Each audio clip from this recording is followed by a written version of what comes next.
Hello everyone, welcome back to another RAMShard tutorial. My name is Cam and I will be showing you these simple steps to upgrade your server. Let's hop right in. Now the first thing you want to do is head to your client area. In the client area, you should see an option to view all of your services.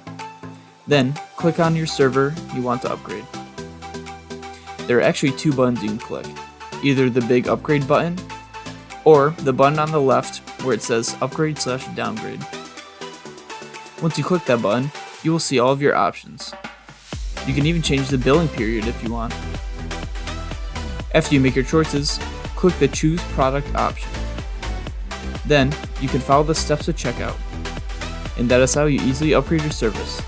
Thanks for watching.